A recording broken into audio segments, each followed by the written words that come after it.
Looking at lesson 9, continuing on percent word problems. These are similar to what we did a couple of lessons ago. The difference is they're basically trying to trick us.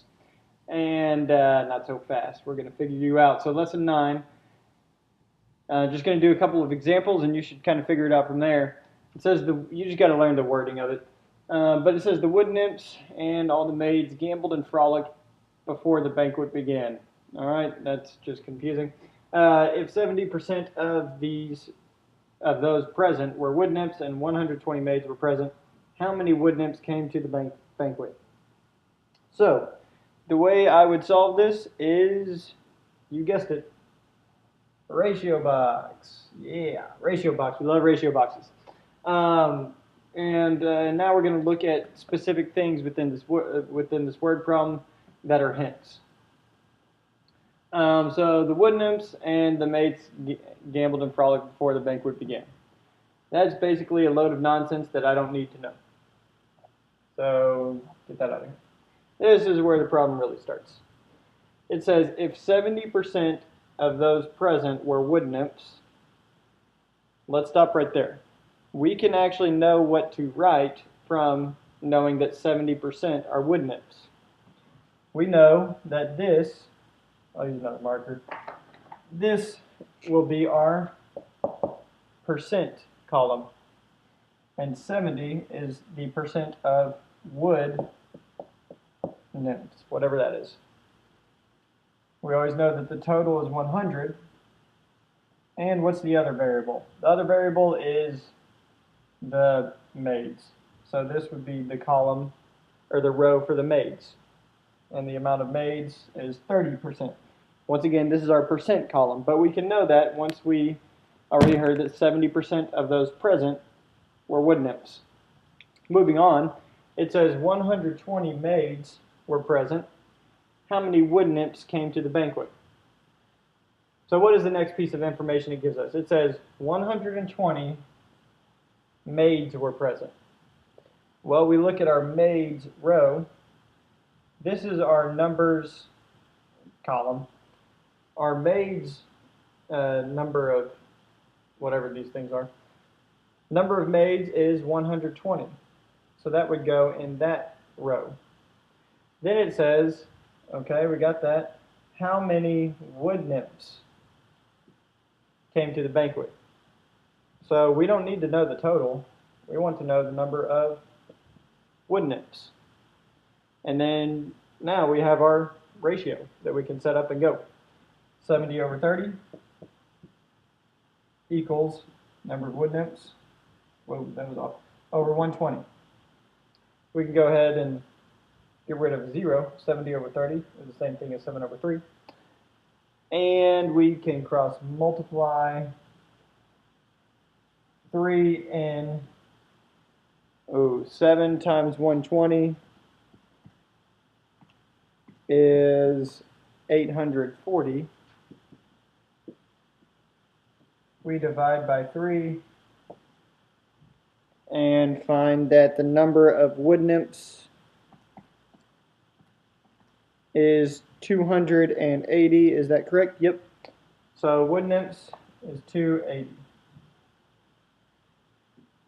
280 wood nymphs. And so that would mean your total is 400. Don't even know that though. Fun fact. So that's how you do those problems. Set up the ratio box and find the hidden messages in the word problem. One more example for this lesson. It says the harvest was cornucopian, as it was 120% greater than last year. If the yield was 140,800 bushels, how many bushels were harvested last year? Here we go. Ratio. Now this one's a little different.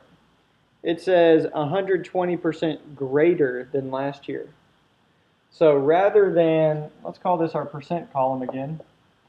Rather than this being 100 at the bottom, that's actually not the total. I'm going to look at this as the original, okay, of 100%. But it said the next year is 120%. 20% greater. So if it's greater, that means it added 120%. So your total, we'll call this the increase, but your total would then be 220. Hopefully that makes sense. But your original would be also known as last year, abbreviate year. Last year, that's what that would stand for. All right. Then it says, if the yield was 140,800 bushels greater, or were harvested, I'm sorry, if the yield was 140,800 bushels, how many were harvested last year? So we're looking for the amount that were harvested last year. Where does the 140,800 go? Well, that would go in your, that would go across from your total, because that's how many, that's not the increase, that's how many we ended up having after the next year. So cross out the increased row and do our ratio box. 100 over 220 equals last year over 140,800.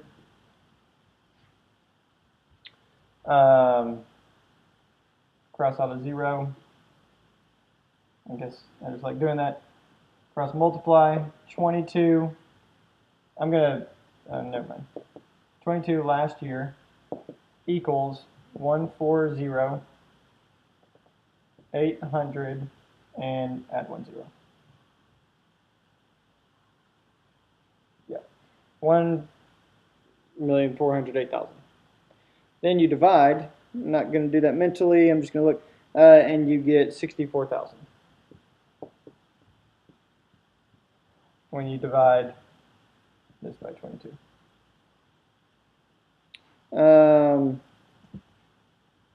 So that is, one second.